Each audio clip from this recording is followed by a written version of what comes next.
Hello అందరికి నమస్తే. మనం ఈరోజు మొగలై చికెన్ చేయబోతున్నాము. ఫస్ట్ చికెన్ తీసుకొని మంచిగా కడగండి, శుభ్రంగా చేసుకొని తర్వాత అల్లం ఎల్లిగడ్డ పేస్టు, పసుపు వేసుకోవాలండి.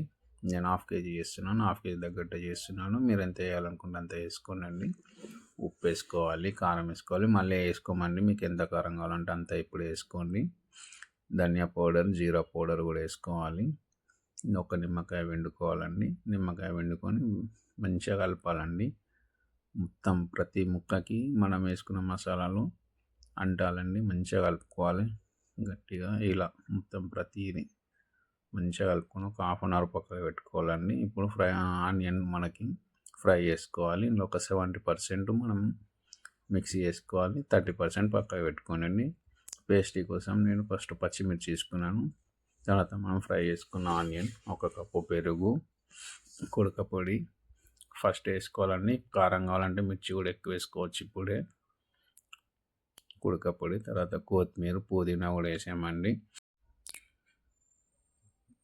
తర్వాత బాదం కూడా వేసామండి. నేను ఒక 10 బాదం తీసుకున్నాను, 10 కాజు తీసుకున్నాను. ఇప్పుడు మంచిగా మిక్స్ చేసుకోవాలి. మిక్సీ ఎలా అంటే కొంచెం పేస్టీ టైపు, కొంచెం వాటర్ టైపు రావాలండి. ఇలా వచ్చాక ఇప్పుడు మనం కర్రీకి వద్దామండి.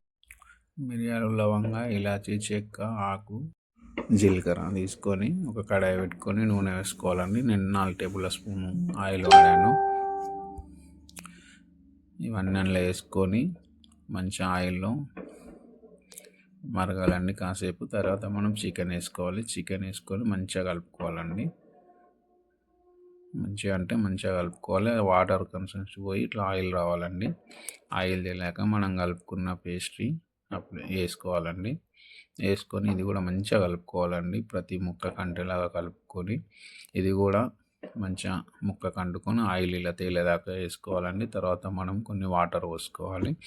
సో మీకు ఎంత గ్రేవీ కావాలంటే అంత పోసుకోండి, మరి ఎక్కువ పోసుకోవద్దండి. మామూలుగా చూసి పోసుకోండి.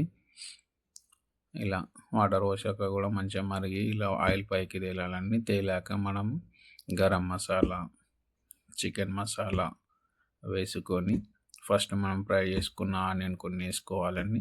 తర్వాత కొంచెం పుదీనా, కొంచెం కొత్తిమీర కూడా యాడ్ చేసుకొని ఒక 2-3 నిమిషాలు మంచిగా ఉడకనివ్వాలండి. తర్వాత మంచిగా కర్రీ అయిన తర్వాత దింపేసుకోవాలి. మన మొగలై చికెన్ రెడీ. ఇది చపాతీలోకి కానీ, తందూరి రోటీలోకి కానీ, బటర్ నాన్లోకి కానీ చాలా బాగుంటుంది. అన్నిట్లలో రైస్లో కూడా చాలా బాగుంటుందండి. ట్రై చేయండి, లైక్ చేయండి, షేర్ చేయండి, నచ్చితే కామెంట్